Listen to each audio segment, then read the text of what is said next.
Ooh, Jesus, I look rough as hell. But y'all know it's me, Granddaddy Love Cars, and I'm riding Alfred. Uh-oh, let me roll the window down. Y'all know what Alpha sound like. Y'all know. Y'all know it. Had enough of that. Enough of that. I came out here. Well, I'm making this video here so I can. I don't know if I'm really trying to prove a point to y'all folks, or am I just trying to. Now let me pause real quick.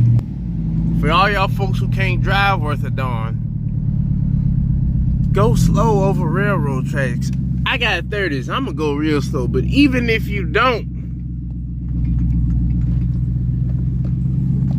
go slow over them railroad tracks. Save your suspension, just go slow.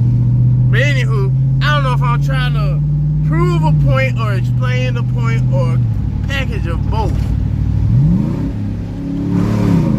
Ooh, that sounds good. But I'm making this video chill so I can explain to y'all why I don't like fabricated metal fabricated intake manifolds.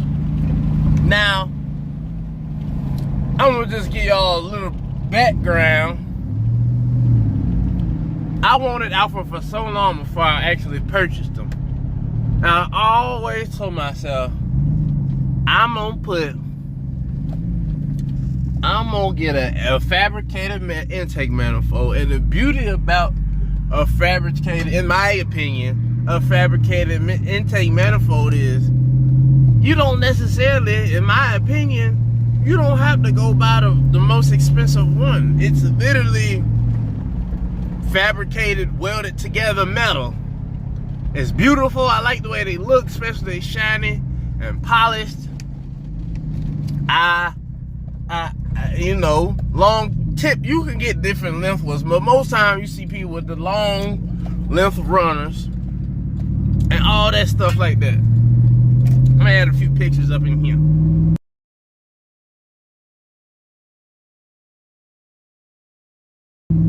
But come to find out, after researching, I'm not talking about a little bit. I'm gonna say damn near years of research.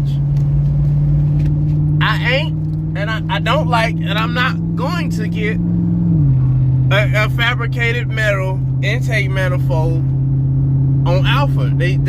Oh, I'm sorry, I missed the whole point. You can buy them. You can get a cheap one. You don't have to really get an expensive one, a big name brand one, only because it's just metal. I think I did. I don't know, but damn it, the point is, it's not worth it in my opinion. Now, I'm just gonna go ahead and tell y'all how I really feel. And this is a fact, because I don't want to leave y'all lingering. But it's not worth it. Some of them things cost thousands and thousands of dollars. I'm not paying that. Not for what you gonna get. And what you gonna get? A decrease in performance. Now, some of y'all probably just watched that and said, what the hell does this man mean? I said it. You are going to get a decrease in performance. Now, what do I mean by that? Now, if you know anything about, I ain't gonna say engines, intake manifolds specifically, the intake manifold runner length is the key thing. That is what's gonna give you power, and it's really like I don't even want to go as far as to say ratio, but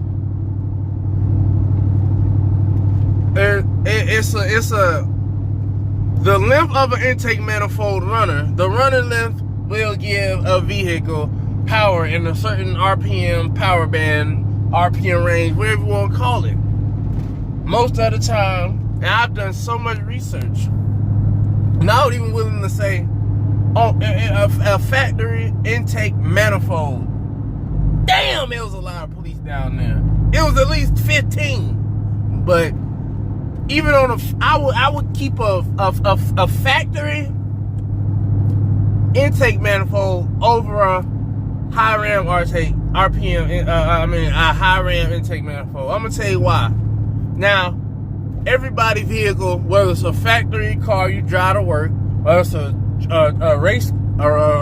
racetrack driven car, a high performance daily car, street track car, drag strip car, every single car is built for its own purpose. Point blank, period. But what do most, you can look it up yourself. Look on, I wish I had Dyno Grab to show you. I can try to find one, but I ain't trying to steal nobody else's work. But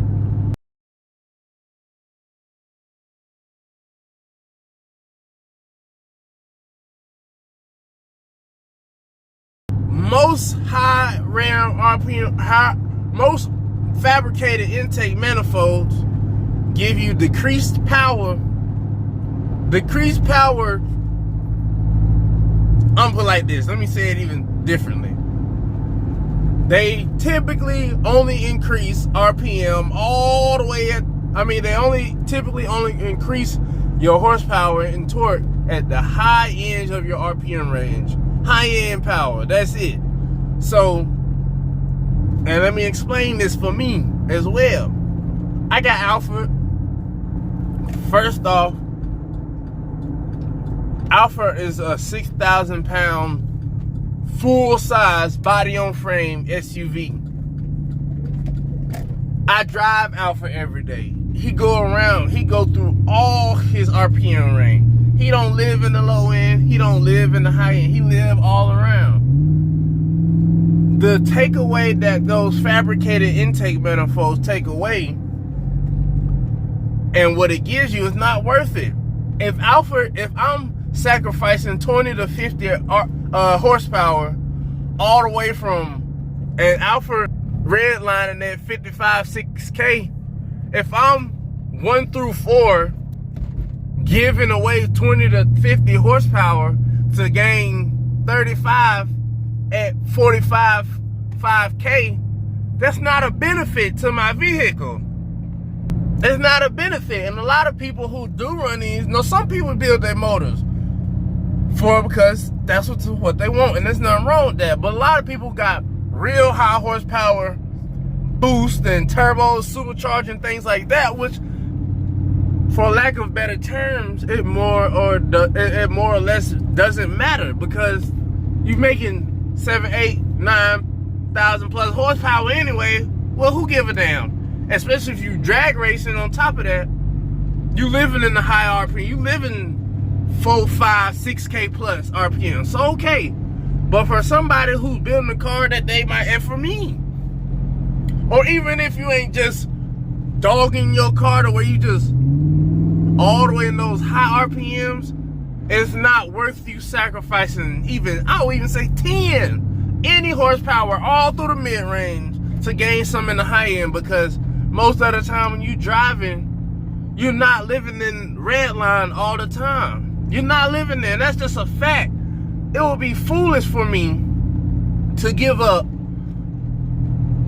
thousands of RPM range from 1,000, 2,000, 3,000s, giving up power to get a little bit of top end power. Well, I could keep my stock manifold, port my stock manifold, or I could go get what's called LSR, LS, whatever brand them plastic polymer manifolds is that give you power the whole range. Now, one day Alfred will have boost, and I assure you, even still, I won't have a fabricated intake manifold. I could buy one now for a few $100s, but I won't. Either I'll get the same one I got now, port it, put a bigger throttle body on it, or I'll just simply get one of those Fast, that's the brand, Fast LS6 RT or LSR RT, whatever they call it, it's Fast brand. I'll get one of those. I'll put an LS2 intake manifold on here before I put a fabricated one, because with those, I can't tell you the runner length in comparison to the fabricated one, but the horsepower and torque I will gain in my low and mid range RPM will be so much more beneficial than only getting top gains and losing when I'll gain in the middle and top. I'll gain all around, or I'll gain in the low and middle and keep relatively the same at the top. I'm fine with that. I'm so fine with that. And that's one of these things that folks do, and I don't think they understand like they should.